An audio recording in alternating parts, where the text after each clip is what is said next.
Buenos días, soy Dereni Montes de Oca, estudiante de la Universidad Fermín Toro, y el tema a continuación es sobre el procedimiento ordinario, la LOGNA. En primer lugar, se puede comenzar mencionando que los conflictos materiales son antiguos y son muchos los tipos que se presentan, y aún existiendo ordenamientos jurídicos que se quedan preocupados por la regulación, al momento de resolverlos se encuentran con características que los particularizan y separan de otros conflictos de naturaleza distinta. Los países del mundo han atendido a los conflictos familiares donde se encuentran involucrados los niños, personas que han sido reconocidas como los sujetos de derecho a que se les debe respetar y en toda instancia su interés superior por encima de cualquier conflicto. De tal manera se debe reconocer que el niño y el adolescente merecen reflexiones especiales por encontrarse en un proceso de la vida que debe perseverarse en salvaguarda no solo de sus propios y actuales derechos, sino de los intereses de la comunidad que ellos deben formar y participar. En primer lugar, se menciona el procedimiento ordinario voluntario, en donde la importancia de esta uniformidad procedimental se pone de manifiesto tanto en la audiencia preliminar como en la audiencia de juicio. Mediante la oralidad y los medios alternos de solución de conflictos, la audiencia preliminar resuelve o decide todas las controversias las cuales se refiere la competencia de los tribunales de protección de los niños, niñas y adolescentes, previstas en el artículo 177 de la ley. La audiencia preliminar pretende que los sujetos procesales resuelvan mediante técnicas de mediación familiar y bajo la orientación del juez de mediación y de sustentación. El conflicto que afecta esencialmente a los niños, niñas y adolescentes, sin descartar por supuesto las lesiones subjetivas y objetivas sufridas por la pareja, y lo que es una vez las partes han comparecido al juez en el escenario creado en los tribunales de protección, el objeto de la opción de la audiencia preliminar promueve la búsqueda de solución de conflictos familiares sobre la siguiente fase. En primer lugar, crear el clima necesario para que los contendientes arriben a una conciliación en la reunión. Tenemos la disposición para oír atentamente la narración de los hechos de cada uno de los participantes. Tiene como soporte de la opción y es indispensable entender cuáles son los hechos esenciales y cuáles son los accesorios, pues le sirve al juez para jerarquizarlos con la finalidad de descubrir el problema. En tercer lugar, tenemos que se debe estimular el posible acuerdo creando opciones derivadas de los hechos narrados por las partes para desarrollar todos los conflictos, y finalmente puede reunirse separadamente con cada una de las partes para lograr una solución que distribuya con equidad los factores o intereses presentes a un conflicto familiar. Asimismo, tenemos los poderes del juez, en donde la audiencia preliminar se destacan los poderes o facultades que la ley le ha conferido al juez para dirimir las controversias familiares. Se dispone que la dirección e impulso del proceso está a cargo del juez. El juez dirige el proceso y debe impulsar hasta la conclusión. En el orden administrativo como jurisdiccional, los poderes del juez deben ser conducidos siempre en el beneficio de la infancia y de la adolescencia, y también ha favorecido intensamente este principio en el proceso por audiencia. En el artículo 257 de la Constitución de la República Bolivariana de Venezuela ha establecido la oralidad, la brevedad y la celeridad y el principio finalista para que la justicia sea realmente accesible y no cubierta de formalismo y ritualismos impeditivos.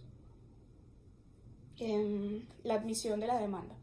En el artículo 457 de la ley regula la admisión de la demanda siempre que no sea contraria al orden público, a la moral pública o a algunas disposiciones expresas del ordenamiento jurídico.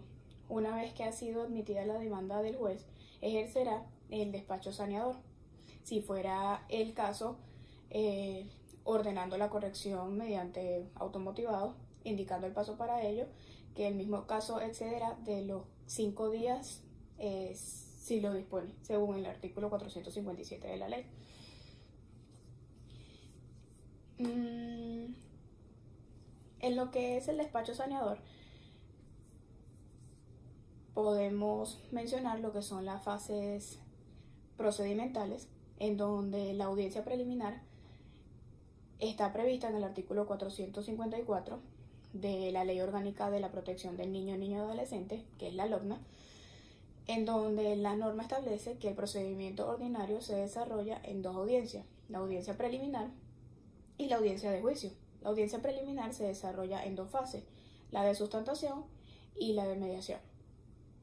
En cuanto a la notificación, es formalidad necesaria para la validez de los juicios, la notificación de la parte demandada mediante boleta por los medios electrónicos de los cuales responda el tribunal. Si no hubiese sido posible las 2 formas antes señaladas, se le puede notificar cuando sea una persona jurídica mediante cartel o por correo. Fases de mediación. La audiencia preliminar es privada, significa que el ámbito judicial le permite a las partes aislarse en determinados espacios para contar y recontar los pormenores de aquel evento que dio origen a un conflicto familiar. Tenemos entonces lo que son la contestación de la demanda y reconvención, en donde en este proceso no existen las cuestiones previas porque las mismas se solucionan a través del despacho saneador. Sin embargo, el demandado está obligado a contestar la demanda y a exponer todos aquellos argumentos que estime conveniente en la defensa de sus derechos, cuando no ha sido resuelto el caso por la mediación de la audiencia preliminar. En cuanto a la fase de sustentación, el Tribunal de Protección de Niños y Adolescentes debe fijar por autoexpreso día y hora de inicio de la fase de sustentación de la audiencia preliminar dentro de un plazo de no menor de 15 días ni mayor a 20 días. Esos días son siguientes a aquellos en los que conste en autoconclusión de la fase de mediación, de la audiencia preliminar o de la autoadmisión en los casos en los cuales no procede la mediación. Dentro de los 10 días siguientes a la finalización de lo que es la fase de mediación, el demandante debe consignar su escrito de pruebas y el demandado dentro de ese mismo lapso de tiempo debe contestar la demanda y promover sus probanzas. La audiencia de juicio.